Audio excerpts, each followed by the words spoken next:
ঘন বর্ষার বিকেলে তালের পিঠা খেতে কিন্তু অসম্ভব মজার হয়। তো আজকে আপনাদের সাথে তালের পিঠা রেসিপি শেয়ার করছি, আশা করি আপনাদের কাছে অনেক ভালো লাগবে। আর এই পিঠার উপরটা হবে অনেকটা ক্রাঞ্চি আর ভিতরটা হবে নরম, খেতে অসম্ভব মজাদার।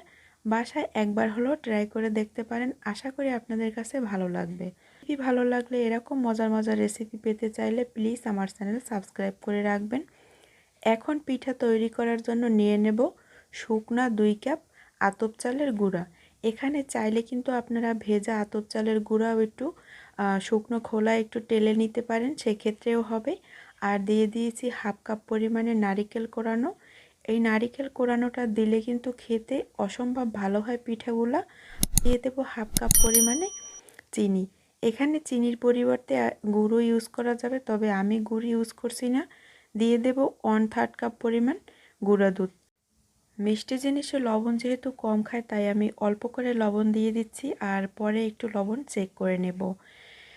আগে থেকেই কিন্তু তালের পালটা আমি রেডি করে রেখেছি। এখন দিয়ে দেব 1 কাপ পরিমাণে তালের পাল। আমি 2 কাপ শুকনো আতপ চালের গুঁড়ার জন্য 1 কাপ তালের পাল ইউজ করছি, এটাই কিন্তু পারফেক্ট। এর থেকে বেশি দিতে যাবেন না, সেক্ষেত্রে কিন্তু সমস্যায় পড়বেন। এখন এটাকে ভালোভাবে মিশিয়ে নিতে হবে আর শক্ত টাইট একটি ডো তৈরি করে নিতে হবে।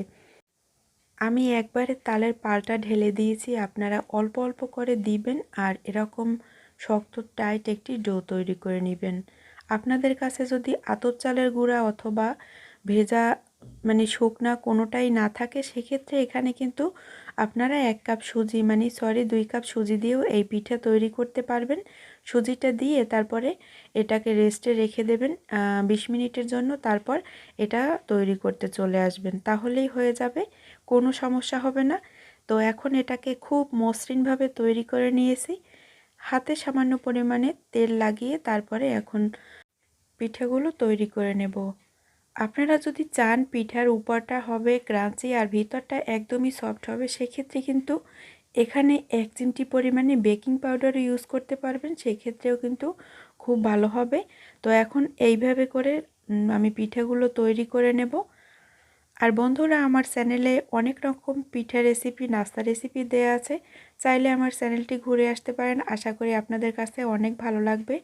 আর আপনারা যদি ভিডিওটি ইউটিউব থেকে দেখেন, তাহলে আমার চ্যানেলটি সাবস্ক্রাইব করে নেবেন, আর ফেসবুক থেকে দেখলে অবশ্যই ফলো দিয়ে যাবেন। তো আর লাইক কমেন্ট শেয়ার করতে ভুলবেন না। এখন এইদিকে কিছুটা পরিমাণে তেল দিয়ে তারপরে সব পিঠেগুলো দিয়ে দেব, আর তেলের টেম্পারেচার থাকবে একদমই নর্মাল। এরপরে আস্তে আস্তে তেলের টেম্পারেচার বাড়িয়ে নেব। একসাথে যদি আমি টেম্পারেচার বাড়িয়ে দিই, সেক্ষেত্রে কিন্তু বাহিরটা দ্রুত কালার চলে আসবে আর ভেতরটা কাঁচা থাকবে, একদমই পিঠেগুলো ভালো হবে না। এখন পিঠেগুলো একটু উল্টে পাল্টে নেব আর গোল্ডেন ব্রাউন করে ভেজে নেব। এই পিঠেগুলোর ক্ষেত্রে একটু লাল লাল করে ভেজে নিলেই বেশি ভালো হয়।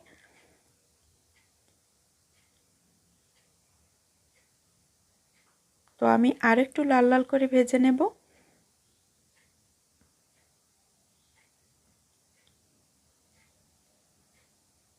এখন সবগুলো পিঠে আমার ভাজা হয়ে গেছে। তো পিঠেগুলো এখন তেল থেকে তুলে তারপরে কিচেন টিস্যুর উপরে রেখে আমি পরিবেশন করব।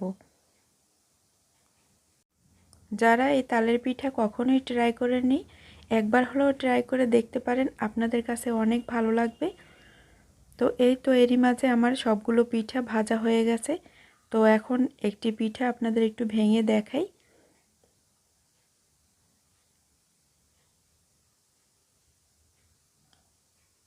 তো আশা করি আজকের রেসিপিটি আপনাদের কাছে অনেক ভালো লাগবে। ভিডিও ভালো লাগলে প্লিজ লাইক কমেন্ট শেয়ার করতে ভুলবেন না। দেখা হবে নতুন কোনো পর্বে, নতুন ভিডিওতে। ততক্ষণ সবাই ভালো থাকবেন, নিরাপদে থাকবেন। আল্লাহ হাফেজ।